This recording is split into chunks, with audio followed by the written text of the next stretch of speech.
오늘 본문에는 착한 사람이 등장을 합니다. 어떤 사람이 등장을 한다고요? 예, 착한 사람이 등장합니다. 착해도 그냥 착한 것이 아닙니다.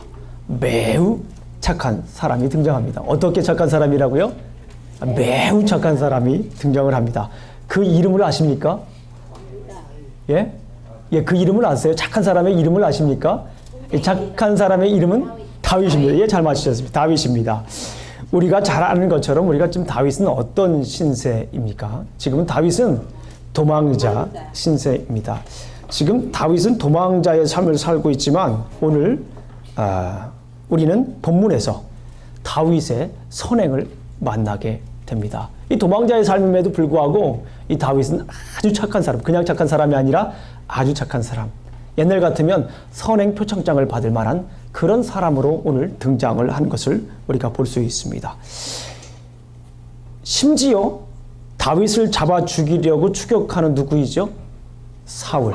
예, 사울 왕. 사울 왕까지도 다윗의 선함을 인정합니다. 사울까지도 그래, 너는 나에게 선대했다. 나에게 선을 베풀었다. 나에게도 그렇게 착한 사람이다라고 인정하는 모습을 봅니다. 이것이 아니에요. 여기서 끝나는 것이 아니라 심지어 이 사울이 눈물까지 흘립니다. 눈물까지 흘리면서 이 다윗의 착함, 다윗의 선함을 인정하는 모습을 볼 수가 있습니다. 사울이 눈물을 흘려요. 사울이 어떻게 한다고요? 눈물을 흘리기까지 오늘 이 다윗의 착함을 인정하는 모습을 우리가 볼 수 있습니다. 과연 다윗의 선한 삶의 근원은 무엇일까요? 다윗이 그토록 선한 삶을 살 수 있었던 이유가 뭘까요? 자, 그런 말씀을 함께 우리가 나눠보도록 하겠습니다. 좀 전에 말씀을 드린 것처럼 사울은 감동을 받아서 막 울고 있습니다. 오늘 본문을 보게 되면 사울의 막 눈물을 우리가 알 수가 있습니다. 누구에게 감동을 받았나요? 예, 다윗에게 감동을 받은 것입니다.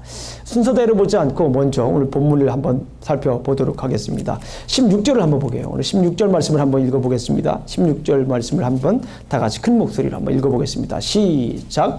다윗이 사울에게 이같이 말하기를 마침에 사울이 이르되 내 아들 다윗아 이것이 내 목소리냐 하고 소리를 높여 울며. 오늘 본문 말씀을 보니까 그동안에 계속 있어왔던 분위기와는 좀 다른 분위기입니다. 사울이 소리를 높여서 웁니다. 그런데 이 다윗을 뭐라고 표현을 하고 있어요?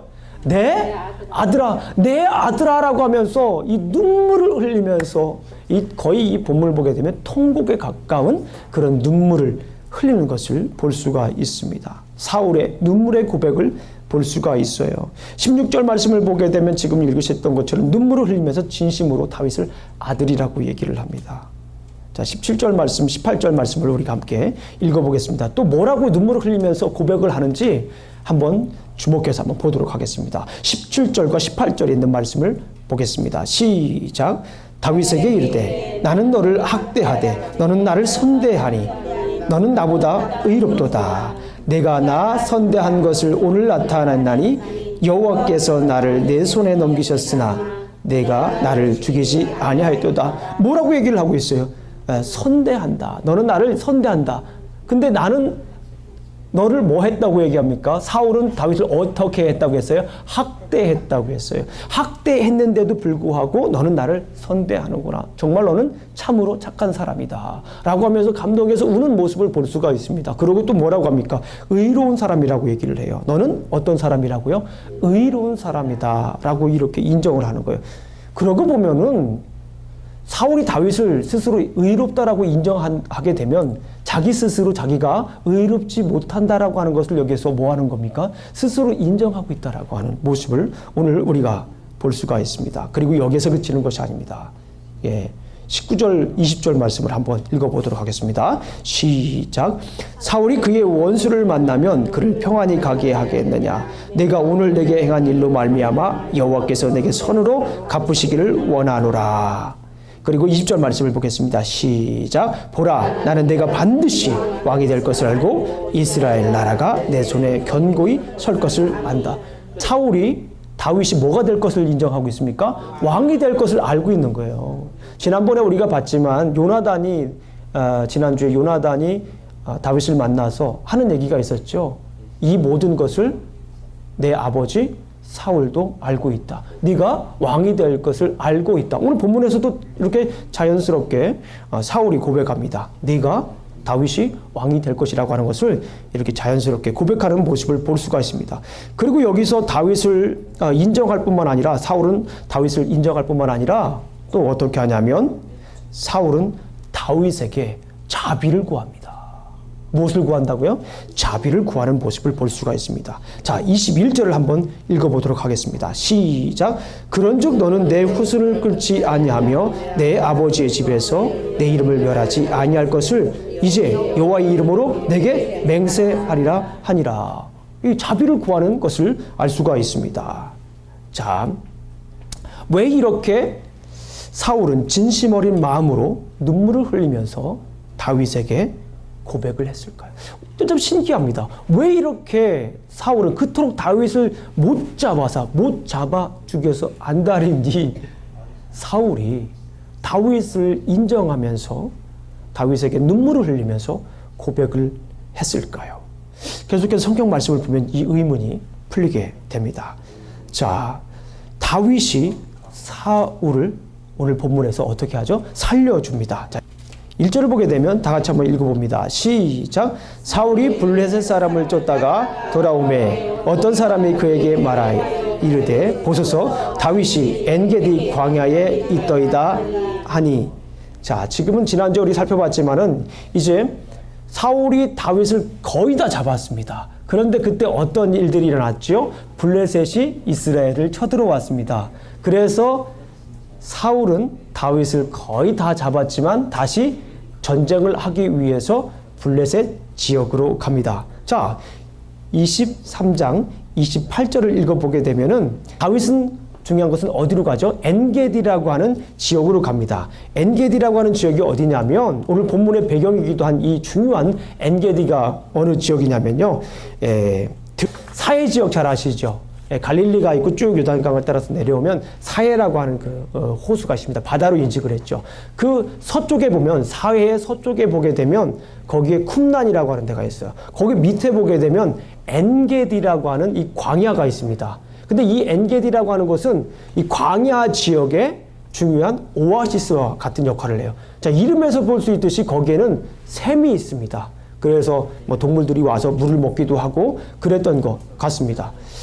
거기는 폭포수가 있습니다. 광야 가운데에 이렇게 오아시스가 있는 그런 아주 중요한 지역인 것을 볼 수가 있습니다. 이 엔게디 지역에 갔는데 거기에서 사울이 이제 어떤 사람이 이제 사울의 사람이 다윗이 엔게디에 있다라고 하는 소식을 들려줍니다. 그러면 이때 사울이 어떻게 반응을 할까요? 2절 한번 보겠습니다. 2절 시작. 사울이 온 이스라엘에서 택한 사람 3,000명을 거느리고 다윗과 그의 사람들을 찾으러 들염소 바위로 갈새. 사울은 3,000명을 모아가지고 이제 다윗을 잡으려고 엔게디 지역으로 가는 모습을 볼 수가 있습니다. 사람 한 명 잡으려고 3,000명을 징집해요. 사람 한 명 잡으려고. 사무엘상 13장에 보게 되면 사울이 블레셋과 전투하기 위해서, 믹마스 전투하기 위해서 3,000명을 데려갑니다. 2,000명은 자기와 함께 있고 1,000명은 요나단과 함께 하죠. 그때 블레셋과 싸움할 때도 3,000명을 데리고 가는데 오늘 이 다윗을 잡으러 한 명 잡으러 가는데, 물론 이제 다윗 가는 사람 600명 있지만 3,000명을 데리고 가는 그런 모습을 보고 있습니다. 한 사람을 잡기 위해서 군사를 일으키죠. 얼마나 이 사울이 다윗을 잡으려고 하는 그 집념을 우리가 볼 수가 있습니다. 이 사울이 엔게디 지역에 도착을 합니다. 그런데 이때 어떤 일이 나죠? 엔게디 지역에 도착했는데 도착했을 때 갑자기 사울에게 그 생리적인 충동이 생깁니다. 어떤 일이십니까? 사울이 대변을 보고 싶었던 거예요. 대변을 보고 싶어가지고 이렇게 어디서 대변을 볼까 찾았는데 이 동굴이 있었던 거예요. 그래서 이 엔게디라고 하는 지역을 보면은 이 계곡으로 되어 있습니다. 아주 가파른 계곡으로 되어 있어요. 아주 가파른 계곡으로 되어 있고 그곳에 계곡에 이 굴들이 있습니다. 예, 굴들이 있어요. 그 다윗이 거기에서 이렇게 숨어 있는데 때마침 그 다윗이 숨어 있는 그 굴로 이 사울이 대변을 보러 가는 거, 이를 보러 가는 겁니다. 그래가지고 결국 거기에서 이 대변을 보고 있는 사울의 모습을 보고 다윗과 함께 있던 사람들이 거기에서 얘기를 합니다. 어떤 얘기를 합니까? 이 한 4절부터 보겠습니다. 4절 보겠습니다. 시작. 다윗의 사람들이 이르되 보소서 여호와께서 당신에게 이르기를 내가 원수를 내 손에 넘기리니 내 생각에 좋은 대로 그에게 행하라 하시더니 이것이 그날이다 하니 다윗이 일어나서 사울의 겉옷자락을 가만히 베니라. 5절까지 한번 읽어보겠습니다. 시작. 그리한 후에 사울의 옷자락 뱀으로 말미암아 다윗의 마음이 찔렸다라고 합니다. 이때 다윗의 사람들의 반응이 뭡니까? 하나님께서 당신을 죽이려는 사울을 죽이는 기회를 주셨다라고 하는 거예요. 바로 그날이 오늘이라고 하는 겁니다. 그러면서 하늘이 도왔다라는 거예요. 이 말씀을 보게 하늘이 도왔습니다. 바로 그날입니다. 기회는 바로 이때입니다. 당신을 죽이려고 이렇게 찾아온 사울을 죽일 수 있는 절호의 찬스가 왔습니다. 하늘이 우리를 도왔습니다. 하늘은 우리와 함께, 하나님은 우리와 함께합니다. 정말 너무 좋은 기회라고 이야기를 합니다. 이 사람들이 이렇게 얘기를 했을 때 아마도 다윗은 너무 기뻐했을 거라고 이제 이 사람들은 예상을 했을 거예요. 그런데 여기서 다윗의 반응을 보게 되면 다윗은 기뻐하지 않습니다. 자기를 그렇게 죽이려고 따라다녔던, 추격했던 사울을 죽일 수 있는 상황임에도 불구하고 다윗은 거기에서 기뻐하지 않습니다.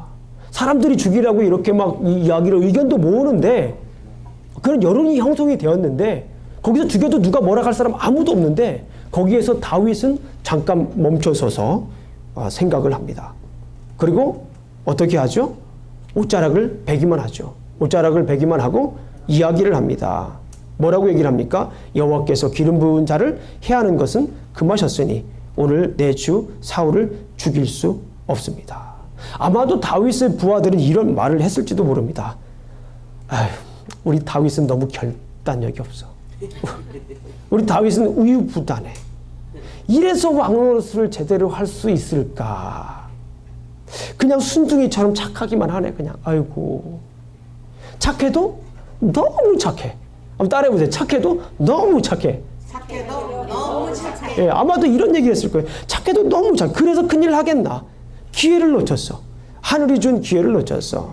다시는 이런 기회를 잡지 못할 거야. 라고 이렇게 아마도 반응을 했을지도 모릅니다. 아마 직접적으로 얘기는 안 했지만 그런 생각들을 하고 있었을 거예요. 우유부단하고 결단력 없고, 예, 너무 착하다라는 거죠. 그러나 다윗은 하나님을 경외하기 때문에 하나님의 사람을 함부로 하지 못한 것입니다. 성경을 좀 더 읽어보면 다윗이 왜 사울을 살려주었는지 알 수가 있습니다. 이것은 다윗의 그 선함의 이유이기도 합니다. 다윗이 자신을 죽이려는 사울에게 착한 행동을 한 근본적인 이유이기도 합니다. 왜 다윗은 사울을 살려주었을까요? 조금 더 우리가 읽어보게 되면 그 내용들을 우리가 알 수 있습니다.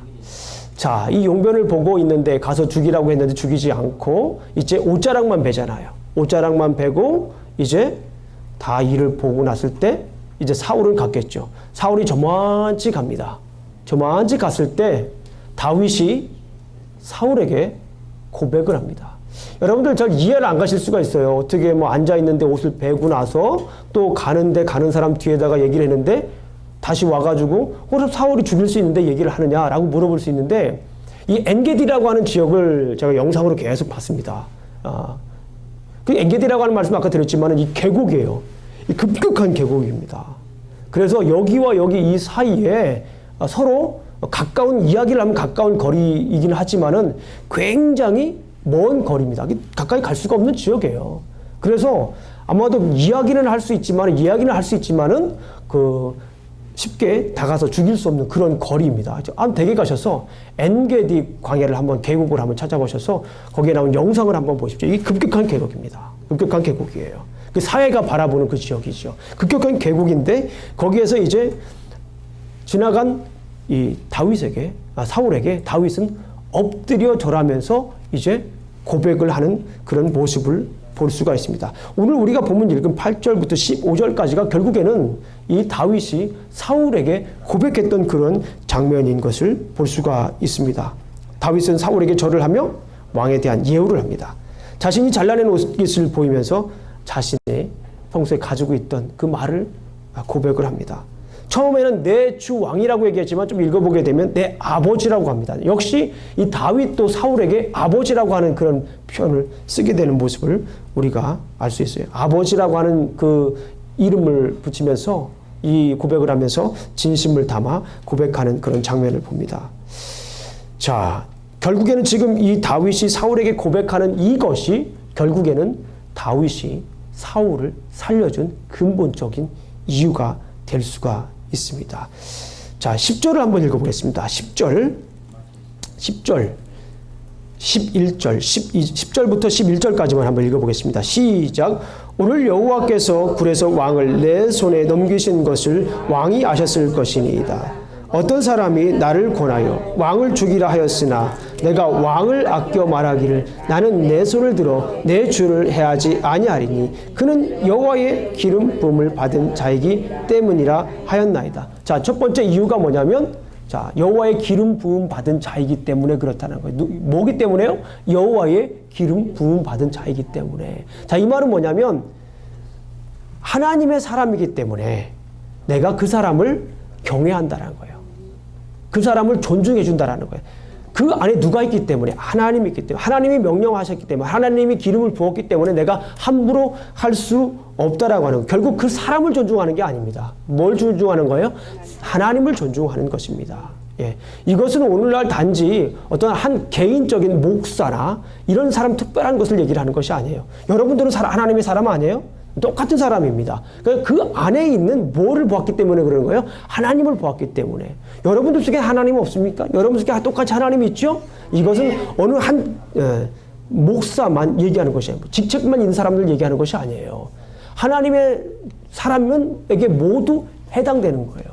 그 안에 하나님이 있다면 역시 이렇게 함부로 할 수 없다라고 하는 말이기도 하는 것입니다. 자, 그리고 11절을 한번 읽어보도록 하겠습니다. 11절, 12절을 한번 읽어보겠습니다. 시작.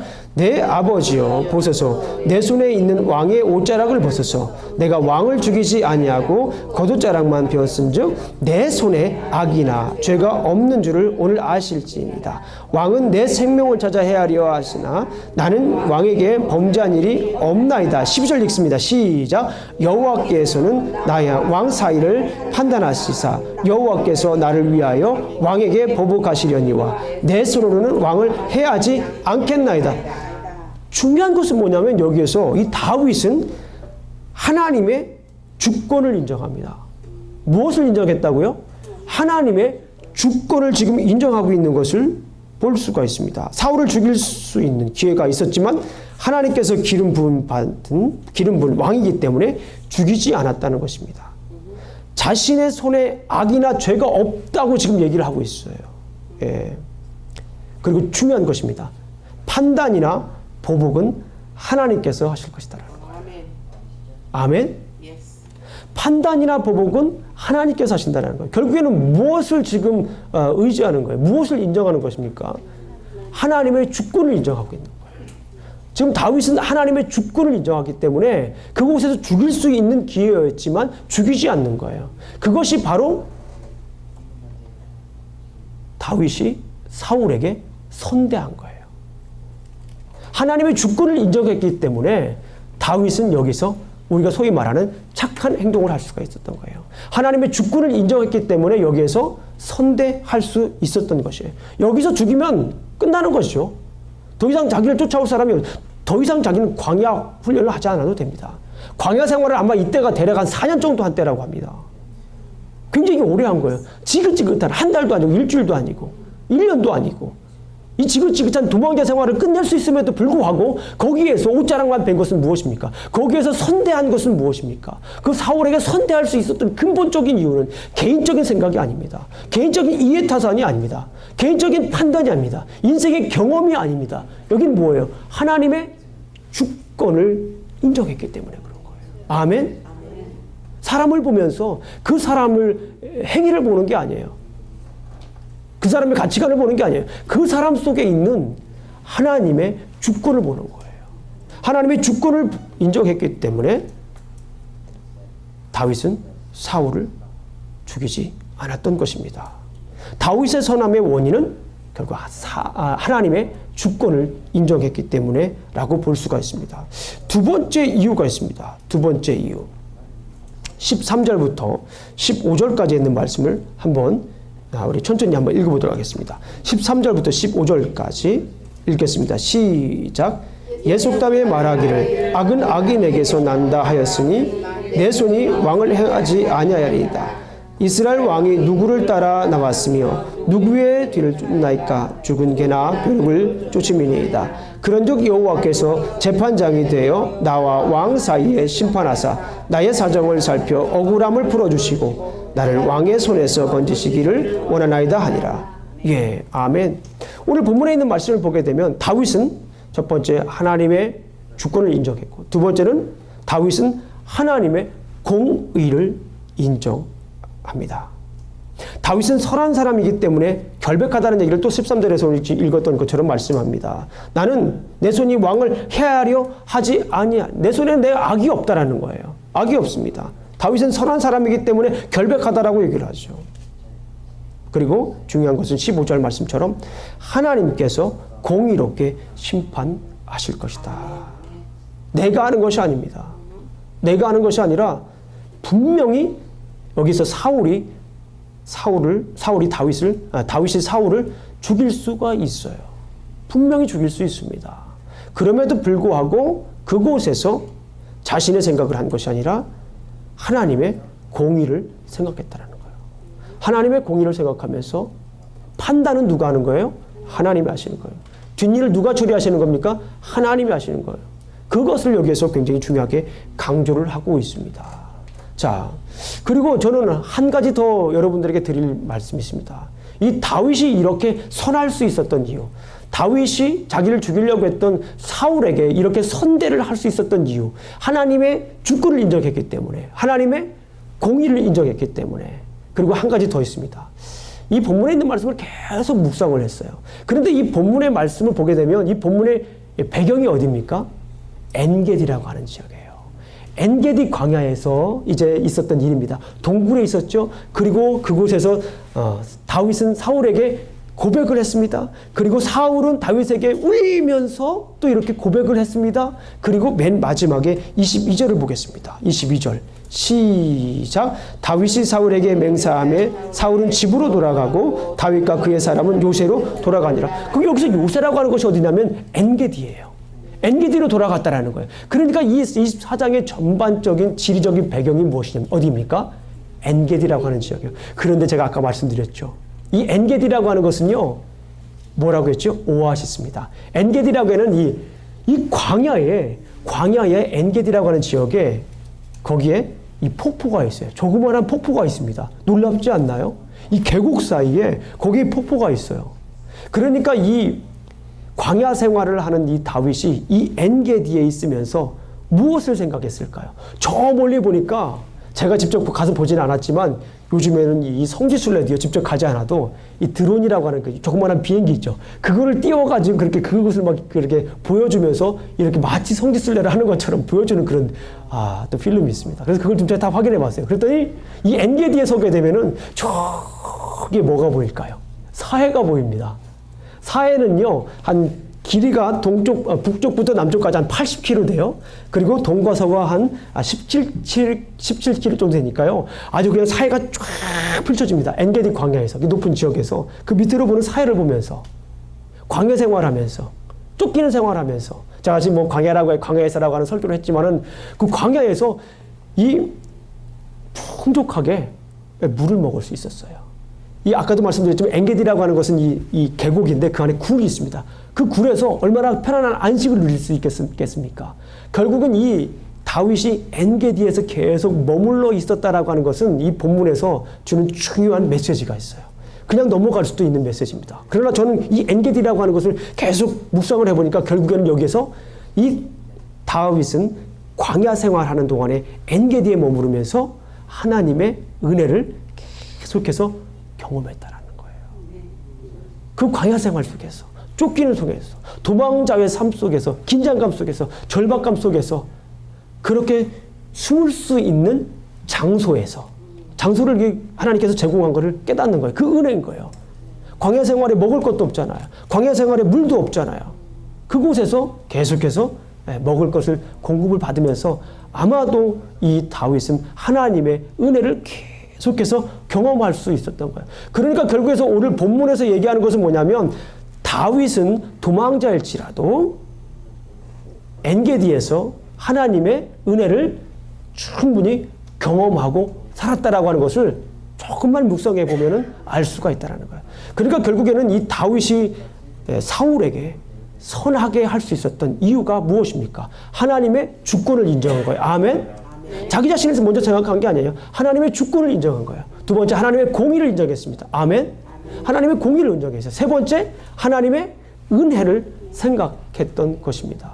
그곳에서 하나님의 은혜를 생각했기 때문에 죽일 수 있는 저루의 찬스를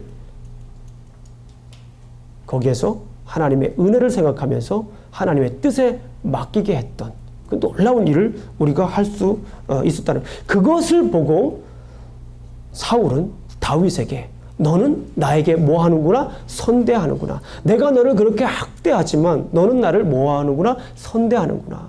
여기 보게 되면 선한 그런 다윗의 손길을 우리가 볼 수가 있다는 것입니다. 자, 오늘 말씀을 한번 이렇게 정리해 봤습니다. 다윗은 하나님의 주권, 하나님의 공의, 그리고 하나님의 은혜를 누리며 살고 있었기 때문에 자신을 죽이려는 사울에게 오히려 선대할 수 있었다. 그리스도인들은 하나님의 말씀과 은혜로 우리가 선하게 살 수 있습니다. 우리 그리스도인들은요, 선하게 살아야 됩니다. 착하게 살아야 됩니다. 아멘. 왜 그렇습니까? 하나님의 말씀이 있기 때문에 그래요. 왜 그렇습니까? 하나님의 은혜가 있기 때문에 그렇습니다. 우리가 잘 아시는 것처럼 요한복음 10장 11절의 말씀을 보게 되면 나는 선한 목자라. 예수님께서 이미 그렇게 말씀을 하시고 있어요. 예수님이 누구라고요? 선한 목자다. 우리가 누구입니까? 양입니다. 선한 목자는, 선한 양은 선한 목자를 어떻게 합니까? 따라가는 거예요. 예수님께서도 선한 목자라고 이렇게 표현한 이유가 바로 그런 데 있습니다. 우리가 선한 양으로서 살기를 원하시는 거예요. 네. 따라해 보세요. 나는 선한 양이다. 선한 양이다. 나는 선한 양이기 때문에 선한 목자를 따라갈 수 있다. 우리가 선하게 살 수 있는 이유, 그것은 무엇입니까? 주님이 선한 목자이기 때문에 그렇습니다. 로마서에 나와 있는 이 말씀 가운데 특별히 12장 21절 말씀을 보게 되면 악에게 지지 말고 선으로 악을 이기라라고 말씀을 하고 있습니다. 그래요. 세상에 많은 일들이 있습니다. 악과 선한 일이 있어요. 그리고 분명히 악한 일이 있음에도 불구하고 로마서에서 사도 바울은 이런 얘기를 합니다. 악에게 지지 말라는 거예요. 뭡니까? 악에게 지지 말라고 하는 거예요. 다윗도 분명히 선과 악이 그 안에 있었을 거예요. 분명히 있습니다. 그리고 시편을 읽어보게 되면 다윗이 이 굴 속에서 얼마나 힘들었는지 삶을 우리가 엿볼 수가 있습니다. 분명히 거기에서 죽이고 싶었겠죠. 이 생활을 종식하고 싶겠죠. 여기서 끝내고 싶었겠죠. 그리고 자기가 왕이 되고 싶었겠죠. 그럼에도 불구하고 다윗은 악에게 지지 않고 선으로 악을 이길 수 있었던 것을 오늘 우리가 볼 수가 있습니다. 우리 그리스도인들은 착하게 살아야 합니다. 아멘. 왜 그러냐면 우리 주님이 선한 목자이기 때문에 그렇습니다. 그렇기 때문에 우리가 선한 양이 되어야 됩니다. 세상이 아무리 악하다고 할지라도 선하게 살아야 될 줄로 믿습니다. 우리가 왠지 착하게 살면 손해보는 듯한 느낌이 들어요. 요즘 같은 경우에는. 우리가 착하게 살게 되면 손해보는 듯한 느낌이 듭니다. 그럼에도 불구하고, 그런 시대임에도 불구하고 우리는 착하게 살아야 합니다. 마치 착하게 살면 무능력한 사람처럼 보입니다. 요즘 시대 어떻게 그렇게 됐어요? 우리가 착하게 살면 저 사람은 좀 무능력하다, 좀 바보 아니야? 시대에 뒤떨어진 사람 아니야? 그런 생각을 하는 사람도 간혹 있어요. 이 착하게 사는 것이 부정적인 의미가 요즘이 이렇게 생각을 합니다. 그러나 성경적인 그런 의미는 아니에요. 성경에서는 그렇게 말하고 있지 않습니다. 성경은 어떻게 살라고 얘기합니까? 착하게 살라고 이야기를 하고 있습니다. 요한복음의 말씀처럼 선한 양은 선한 목자를 따라갈 때 비로소 선한 양이 될 수가 있습니다. 여러분들 악에게 지지 말고 선으로 악을 이겨야 됩니다. 아멘. 따라해 보겠습니다. 나는 악에게 지지 않고 선으로 악을 이기리라. 아멘. 우리가 살다 보면 오늘 본문에서처럼 다윗과 사울과 같은 상황에 처할 수가 있습니다. 까닭없이 나를 미워하는 사람이 있을 수가 있어요. 이유를 모르겠어요. 당체 이유를 모르겠어요. 그런데 나를 미워해. 그리고 그 미워하는 것을 그 사람 한 번만 그렇게 하면 괜찮은데 다른 사람들이 연락해서 그냥 단체로 나를 미워하게 하는 그런 일이 있을 수 있습니다. 아무리 생각해 보아도 그 이유를 알 수 없을 때가 있습니다. 참 마음 아픈 일입니다. 참 슬픈 일입니다. 그러나 우리가 마음 아프다고 속상해할 필요가 없습니다. 어떤 사람들은 내가 손을 본다고 뭐 팔을 걷어붙이죠. 그런데 내가 손을 본다면 우리는 선한 양이 될 수가 없습니다. 내가 손을 보면 우리는 뭐를 볼까요? 손해를 봅니다. 따라해 보세요. 내가 손을 보면 나는 손해를 본다. 다윗처럼 하나님의 주권을 인정하고 판단은 하나님께 맡기세요. 판단은 누구에게 맡기시라고요? 판단은 하나님께 맡기시길 바랍니다. 다윗이 엔게디에서 하나님의 은혜를 생각한 것처럼 그럴 때가 있으면 하나님의 은혜를 생각하십시오. 아멘. 우리가 손을 보면 우리는 무엇을 본다고요? 손해를 봅니다. 내가 손을 보려고 하면 안 됩니다. 오늘 본문에도 계속 손에 관한 얘기가 많이 나와 있잖아요.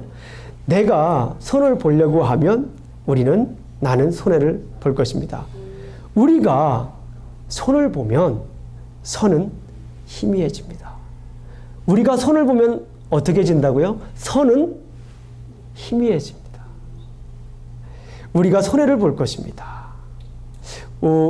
우리가 선을 보면 악에게 지는 것입니다. 우리는 선으로 악을 이겨야 됩니다. 아멘.